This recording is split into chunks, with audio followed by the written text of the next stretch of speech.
The final round of the Golf Association of Philadelphia's 30th Middle Amateur Championship brought plenty of drops, detours, and drama. 18-hole leader Joe April of Philadelphia Cricket Club struggled early and never recovered, leaving the winner's circle wide open. Glenmore National Golf Club Stephen Hudasek III, who was 3 shots back of April entering the day, also slid down the leaderboard, giving way to players such as Lanark Country Club's Brian McDermott, Huntington Valley Country Club's Jeff Osberg, and St. David's Golf Club's Brian Gillespie, all who assembled surges to climb within arm's length of the captain's chair at various points. Overbrook Golf Club's Raymond Thompson donned the leader's label with 5 holes to play, holding on to a 2-under, but a double bogey on the par 4 476-yard 14th hole sparked his downfall. Thompson would finish at 6 over for the tournament.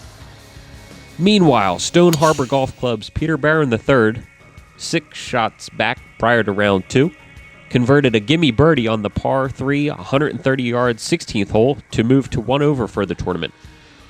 On the challenging par 5 523-yard 18th hole, Barron found the fairway with his drive, powered an uphill 3-wood 245 yards to 25 feet, and just missed the eagle effort. He cleaned up the birdie putt to become the clubhouse leader at even par. Out on the golf course, Merion Golf Club's Michael McDermott, who remained relevant on the leaderboard throughout the day, arrived at the 18th tee at 1 over. Needing a 4 or better to tie Barron and to force a playoff, McDermott executed. He crushed a 4-iron 240 yards to 20 feet and, like Barron, nearly canned his eagle try. A tap-in for 4 meant a 4-hole aggregate playoff. On the par 4 443-yard 9th hole, Barron grabbed an early advantage, hitting a pitching wedge 110 yards to 10 feet for birdie. McDermott, however, went long with his approach and failed to get up and down for par. After both players essentially halved the 16th hole with pars, Barron carded a 5 on the par 4 434-yard 17th hole after sending his drive into the left tree line and onto the 16th tee box. I mean, I could have went at the green. I think if things were a little different or we were potentially sudden death, something like that, I probably would have went at the green because I had an avenue, probably about 160, 165-yard shot. But, with a stroke play playoff, I was thinking make bogey. So the Mid-Am title came down to the 18th hole, just as it did in regulation.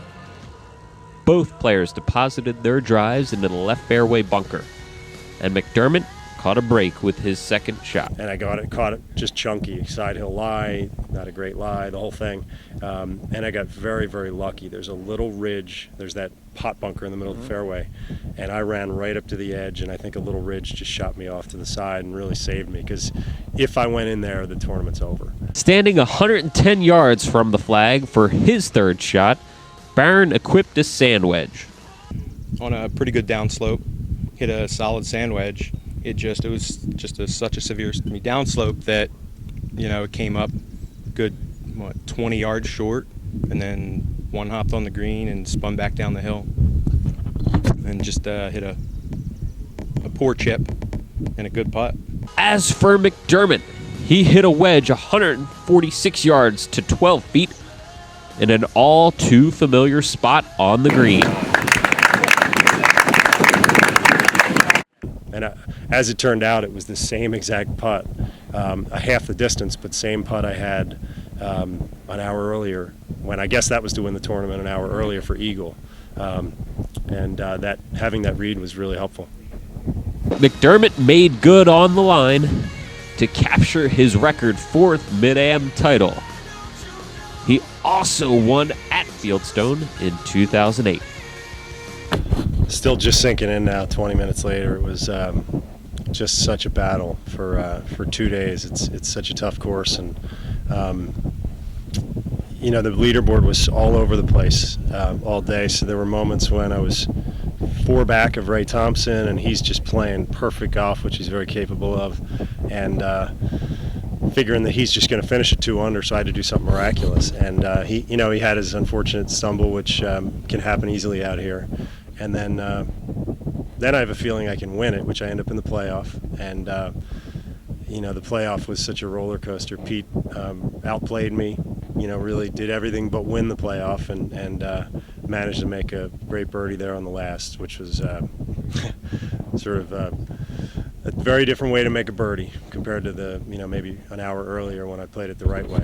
But I'll take it. So I'm very, very excited. I hit the ball well yesterday, today. Very happy to end up in a playoff. I was thinking starting the day, I thought maybe 1 under, 2 under would be the number, and then kind of hearing what the scores were in the middle of the round and then towards the end of the round, I was thinking even maybe 1 over would be good. Signing off from Fieldstone Golf Club in Greenville, Delaware.